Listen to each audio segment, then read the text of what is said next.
La SICAP SA, Société immobilière du Cap-Vert, et la Sénélec, Société nationale d'électricité du Sénégal, vous offrent votre revue de presse. Bonjour et bienvenue. La victoire du Sénégal sur l'Angleterre intéresse la majorité des quotidiens parus ce jour. 3-1, Réumi Quotidien parle de la folle remontada des Lions et nous apprend que le Sénégal est le premier pays africain à battre les Three Lions. Very good, s'exclame Record qui évoque une victoire africaine contre l'Angleterre. Sénégal à jamais le premier. D'une part, écrit Source A. Depuis 2023, le Sénégal n'a pas perdu de rencontre, toutes compétitions confondues. De l'autre côté, les Lions ont mis un terme à une série de 21 matchs sans défaite. Des Three Lions face aux sélections africaines. Une victoire de prestige de la tanière face à un géant européen qui occupe la 4e place dans le classement FIFA. Exploit historique des Lions avec la manière, selon les Échos. Pour Pape Thiaw, c'est la victoire d'une équipe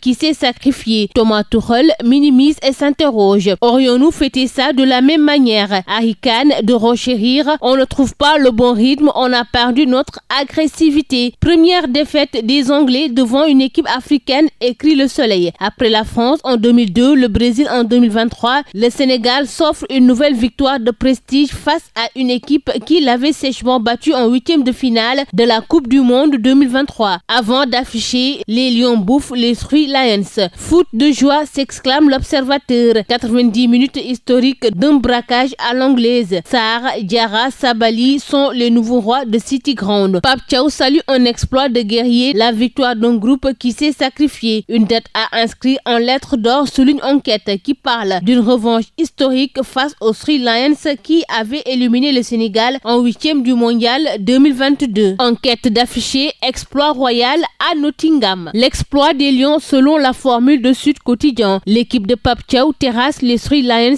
devant leur public et inflige à l'Angleterre sa première défaite face à une équipe africaine. Las de poursuivre, les Lions font oublier Mané. Moustapha Diakhaté, le protocole de la République et les gougnafiés. Réumi Quotidien revient sur les coulisses de son audition à la DIC. Après moins de 10 minutes d'interrogation, il est placé en garde à vue. L'ex-député est poursuivi pour offense au chef de l'État et à une personne exerçant tout au plus une partie des prérogatives du chef de l'État. Il a refusé de répondre aux questions des enquêteurs, comme il l'a annoncé, renseigne Vox Populi. Le terme gougnafié au cœur de son problème. Point Actu parle d'offense à la liberté d'expression et informe qu'il sera déféré aujourd'hui. Hervé fatidique avec le proc selon Source A. Pour l'ancien parlementaire, la volonté du régime Pastef est de l'envoyer encore à Rebeuss. Le quotidien s'est intéressé à un autre sujet, différent avec Carlyle Aviation, Air Sénégal face à un orage. La compagnie contrainte d'immobiliser ses 4 appareils au plus tard le 24 juin. Plusieurs vols risquent d'être annulés. Les comptes d'Air Sénégal saisis suite à une décision du juge du tribunal du commerce, écrit le journal de Madiambal Diagne. Pendant ce temps, Walf Quotidien à l'info informe que le secteur de la santé est en ébullition et annonce de graves perturbations. Face au non-respect des engagements pris par les autorités, les acteurs de la santé haussent le ton. Le collectif des médecins, pharmaciens et chirurgiens dentistes en spécialisation a entamé une grève de 120 heures avant d'investir la rue ce vendredi. L'association des internes et anciens internes des hôpitaux du Sénégal déclare être dans l'obligation de repartir au combat. L'Alliance des syndicats autonomes de la santé organise un sit-in national le vendredi 27 juin avec port de brassard rouge. Fête de société avec Direct News. Après les boulettes, la danse macabre de la chirurgie esthétique. Le décès brutal de Ngoné Ndiaye lors d'une intervention de chirurgie esthétique a provoqué une onde de choc sur les réseaux sociaux. Sa disparition soulève de nombreuses interrogations, bien au-delà du cercle de ses abonnés ou de son entourage personnel. C'est tout pour votre revue de la presse. À vos kiosques